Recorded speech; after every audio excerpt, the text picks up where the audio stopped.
오늘은 강의 16번째 시간입니다. 고린도후서 강의를 처음 시작한 것이 지난 7월 22일에 시작을 했는데요. 첫 번째 그 강의 설교 제목이 위로가 필요합니다라고 하는 것이었습니다. 고린도후서 1장 1절에서 7절 말씀으로 위로가 필요하다. 위로가 왜 필요한가 그 말씀을 드렸는데 생각이 안 나시죠? 네. 지난주 설교도 생각이 잘 안 나는데 넉 달 전 설교가 생각이 나면 좀 이상한 거고요. 저도 가끔씩 지난주 뭐 했더라 저도 생각이 안 날 때가 있어요. 네, 그러니까 한참 생각을 이제 해야 생각이 납니다. 자, 그래서 그날 설교 온 걸 제가 다시 보니까 결론이 뭐냐면 우리가 일상생활에서 지적하고 가르치고 따지고 훈시하는 그런 말은 별로 효과가 없다, 생각보다.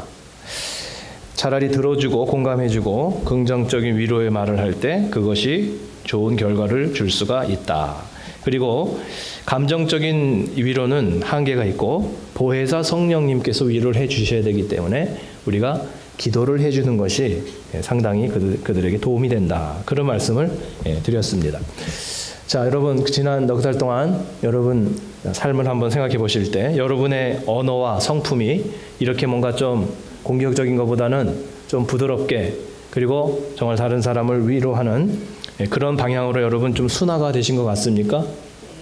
네, 여러분 중에 조금이라도 여러분의 성품과 말이 이렇게 변화되었다고 생각하시는 분이 계시면 그 배우자가 아멘하시기 바랍니다.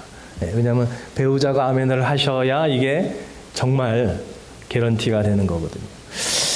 자, 오늘은 그 위로의 후속편이라고 할 수가 있는데 1장에서는 3절, 4절, 5절, 6절, 7절, 5회나 나오고요. 오늘 7장에서도 4회가 이렇게 나오고 있습니다. 자, 지난번 1장 설교에서 왜 위로가 효과적인지, 왜 위로가 필요한지에 대해서 말씀을 드렸는데요. 자, 오늘은 누가 그러면 위로가 더 필요한가 이것을 한번 생각해 보고요. 구체적으로 어떤 방법으로 위로를 해야 되나 이거를 말씀을 드리려고 합니다. 자, 오늘 6절 말씀을 보시면 낙심한 자에게 위로가 필요하다고 그랬습니다. 우리 개역 성경에서는 전에 비천한 자 이렇게 어떤 신분을 상징하는 그런 뜻하는 이런 번역을 했는데 낙심한 자, 새 번역에서는 시리에 빠진 사람 이렇게 번역을 했는데 그리스 원어에서 타페이노스라고 하는 그 뜻은요 눌려 있다는 거예요. depressed 했다는 거죠. depressed. 우리의 마음이 depressed. 오늘로 말하면 이렇게 우울증세가 있는 것을 의미하고 있는 것입니다. 삶이 너무 힘들고 낙심이 되면 대부분 사람들의 마음이 이렇게 확 눌리지 않습니까? 작년에 한국 삼성의료원에서 역학조사를 했는데 한국 사람들의 한 4분의 1이 평생 우울증이나 기타 정신질환을 한 번 이상은 경험을 한다고 합니다. 그러니까 이게 우리 모두가 그러한 증세를 겪을 수가 있습니다. 병원 진료를 받아야 할 정도로 심각한 상태는 아니더라도 일시적으로 좀 사람이 만나고 싶지 않을 때가 있죠. 대인기피나 의욕 상실, 무기력, 불쾌감, 심지어 자살 충동 그런 것들을 누구나 순간 겪을 수가 있다는 것입니다. 자, 그래서 특별히 이렇게 디프레스 되신 분들, 뭔가 삶이 상당히 좀 정말 이렇게 우리의 마음을 우울하게 하는 그런 상황에 있는 분들을 더 많이 여러분이 관심을 가져주시기를 바랍니다. 그런 사람들이 더 위로가 많이 필요한 그런 분들입니다. 사람에 따라서 별로 위로가 많이 요구되는 사람이 있고 그렇지 못한 사람이 있는데 예를 들면 성격상 공감 능력이 좀 떨어지는 이런 사람들은 위로도 잘 하지 못할 뿐만 아니라 위로도 별로 그렇게 많이 요구하지는 않습니다. 저도 좀 그쪽에 가까운 편인데 별로 위로를 잘 못하죠. 위로를 하려면 공감 능력이 좀 있어야 되거든요. 그래가지고 그 표현을 하나 하더라도 정말 그 사람의 그 어려움을 맞아. 뭔가 좀 이렇게 공감 능력이 있어야 되는데 그게 좀 떨어지는 사람은 위로를 잘 못합니다. 그리고 또 자기도 별로 위로받는 거를 그렇게 많이 요청을 하지는 않습니다. 자, 그런데 이렇게 자기 감정을 스스로 잘 조절을 하는 사람이라 할지라도 언젠가는 누군가의 위로를 필요로 하게 된다라고 하는 것입니다. 그래서 위로가 전혀 필요치 않은 사람은 없습니다. 사도 바울도 평소에는 냉정하고 내면이 아주 강한 사람이었습니다. 그런데 너무나도 삶에서 선교 현장에서 고난을 많이 겪으면서 특히 지금 현재 이 고린도후서를 기록하면서 2년간 로마에서 가택연금을 당하면서 외롭고 고통을 겪고 있습니다. 자, 그런 가운데서 누군가가 위로를 하니까 그게 그렇게 좋다는 겁니다. 그게 너무 위로가 된다는 겁니다. 자, 그러면서 그가 솔직하게 오늘 고백을 하고 있는 것입니다. 여러분 가운데 지금 굉장히 위로를 필요로 하시는 분들이 아마 있을 거고요. 그다음에 나는 그냥 괜찮다고, 누군가 이렇게 꼭 나를 이렇게 많이 위로해주거나 관심을 안 가져줘도 나는 스스로 그냥 괜찮다고 이렇게 생각하시는 분들도 계실 텐데요. 저도 지금 누군가가 이렇게 저를 상당히 막 위로해주고 알아주고 칭찬해주고 꼭 그런 필요는 거의 느끼지를 못하고 있습니다만은 언젠가는 저도 누군가의 위로와 관심을 상당히 고마워할 때가 있을 거라고 저는 생각은 하고 있습니다. 예를 들어 여러분 그 병원에 한 번도 입원 안 해보신 분들 있죠. 저도 지금 평생 병원 입원을 한 번도 안 해봤는데요. 그런 분이 어느 날 이제 병원에 입원을 했더래요. 입원을 했는데 사람들이 교인들이 와가지고 이렇게 막 그 병문안을 해주고 그러는 게 너무 고마웠다는 것입니다. 평상시는 그렇게 귀찮게 그렇게 사람이 병원에 있으면 너무 그렇게 귀찮게 하는 게 그게 예의가 아니야. 너무 이렇게 많이 찾아가면 안 돼. 이게 위생상도 좋지 않아. 하면서 이렇게 별로 그런 걸 좋게 생각하지 않았는데 막상 본인이 이렇게 누워 있는데 말이죠. 무료하고 좀 절망적이고 그런데 누가 와서 이렇게 기도해주고 누가 와서 이렇게 찾아와주고 하는 게 굉장히 아주 용기가 되더라. 그런 얘기를 합니다. 또 얼마 전 은퇴 목사님 그 예배에 갔었는데요. 거기 얼마 전에 은퇴하신 분이 이제 그 이야기를 하시는 거예요. 근데 그분이 하시는 말씀이 은퇴를 하니까 전화하는 사람도 한 사람도 없고 찾아온 사람도 한 사람도 없고 너무너무 쓸쓸하더라. 그런 이야기를 하는 거예요. 그래서 앞으로 은퇴를 하시더라도 전화도 해드리고 이렇게 좀 관심도 가져주고 그렇게 좀 해주라. 은퇴하시는 분을 위해서 이렇게 권면의 말씀을 하시는 것을 들었습니다. 목회할 때는 사람들이 너무나 많이 요청을 해가지고 그게 정말 스트레스가 될 정도로 말이죠. 정말 많은 일들을 해야 되지만 막상 은퇴를 하니까 아무도 자기를 찾지 않더라. 그런 얘기를 합니다. 그래서 저도 생각을 해봤죠. 지금 저도 생각을 해보면 앞으로 은퇴를 하면 나는 정말 조용하게 살아야 되겠다. 그냥 나타나지도 말고 어디 저 시골에 가서 그냥 조용하게 이렇게 책이나 쓰고 이러면서 살아야 되겠다. 이렇게 생각을 했는데 그 얘기를 들으니까 나도 막상 은퇴하면 상당히 외로울 수 있겠구나. 그리고 누군가가 이렇게 한번 옛 친구가 옛 교인이 한 번이라도 이렇게 이렇게 연락이라 해주는 그거를 참 위로를 삼고 고마워할 날이 올 수도 있겠구나. 그렇게 겸비하게 생각을 해 보았습니다. 여러분 제가 은퇴할 때 가끔 연락 좀 해주세요. 네. 자, 그래서 우리 모두는 아무리 스스로 나는 혼자 잘해, 혼자서 나는 스스로를 위로해 이렇게 하는 사람이라 할지라도 오늘 6절에 있는 것처럼 낙심한 자일 수 있습니다. 우리 모두가 그렇게 위로를 필요로 한 사람입니다. 위로가 전혀 필요치 않은 사람이란 없다는 것입니다. 자, 그런데 문제는 어떤 방식의 위로냐라고 하는 것입니다. 자, 위로를 우리가 어떻게 해야 될까요? 나는 위로를 했는데 상대방은 별로 위로가 되지 않는 경우가 있습니다. 그게 왜 그러냐면 방식이 잘못돼서 그런데요. 게리 체프만의 5가지 사랑의 언어에 보면 사랑을 주고받는 표현이 5가지 언어가 있다. 이렇게 그 베스트셀러죠. 거기 보면 여러분 설교 노트에 제가 썼는데 인정하는 말이 사랑의 언어고요. 함께하는 시간이 언어인 사람이 있고 선물이 또 언어인 사람이 있고 봉사해 주는 거 이것이 사랑의 표현일 수 있고 육체적 접촉, 스킨십이 사랑의 표현일 수 있다. 사람마다 이게 다 틀리다는 거죠. 그런데 왜 부부간에도 문제가 생기냐면요. 자기가 원하는 방식으로 이렇게 사랑을 표현하는 거예요. 근데 상대방은 그게 아니거든요. 그러니까 사랑을 못 느끼는 거예요. 사랑을 안 하는 것은 아니에요. 사랑을 분명히 합니다. 서로 사랑이 있어요. 그런데 표현하는 방식이 틀리니까 효과가 떨어진다는 거죠. 사랑을 감동을 못 준다는 거죠. 그래서 사랑을 표현할 때, 내년에 부부의 삶 할 때 이게 나오는데요. 내가 원하는 사랑의 방식이 아니라 상대방이 원하는 사랑의 방식, 상대방이 원하는 사랑의 표현을 잘 관찰해 보시고 발견하시고 또 잘 모르시겠거든 물어보세요. 뭐를 원하는지. 내가 원하는 걸 하면 안 되고 상대방이 원하는 걸 해드리는 것. 이게 사랑입니다. 위로도 저는 같다고 생각을 합니다. 위로의 방법은 말만 있는 게 아니에요. 그래서 말로 위로하는 거는 별로 이렇게 원치 않는 분이 있어요. 그런데 위로하는 시간, 그냥 함께 어려울 때 함께 시간을 보내주는 거예요. 같이 그냥 만나서 시간을 보내주고 밥 먹고 커피 마시고. 그게 위로가 되시는 분이 있고요.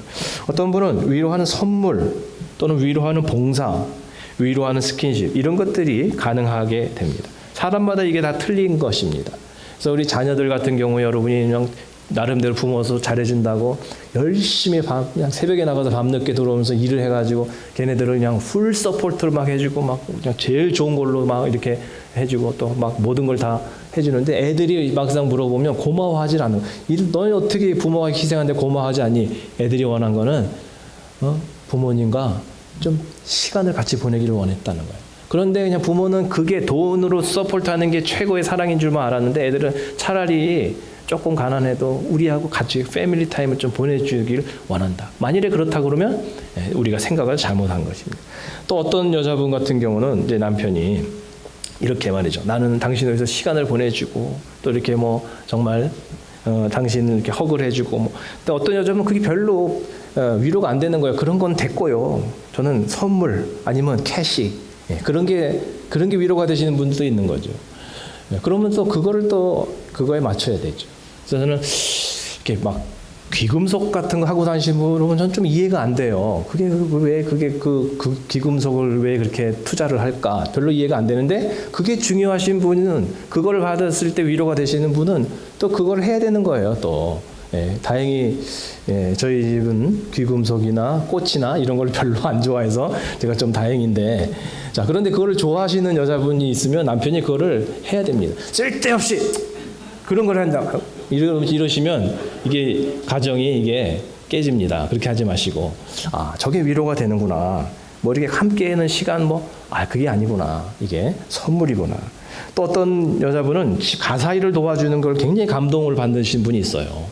그러면 빨래도 개고 또 설거지도 하고 그렇게 할 때 사랑받는 느낌을 위로를 받는 분이 있다고 합니다. 그러면 남편들이 돈만 벌어다 주는 게 아니라 돈을 좀 덜 버시고 그런 일을 해주는 거죠.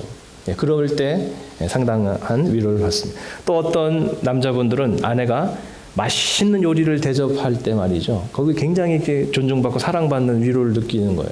밖에서 일하고 들어왔는데 말이죠. 엄청 맛있게 쫙 차려놓는 거예요. 오늘 누구 목장이야 오늘? 목장 아닌데? 누구 손님아? 아니. 당신이 귀한 사람이잖아. 하고 그러면서 음식을 딱 차려주면 남편이 굉장히 그것에 위로를 받는 그런 남편이 또 있다는 겁니다.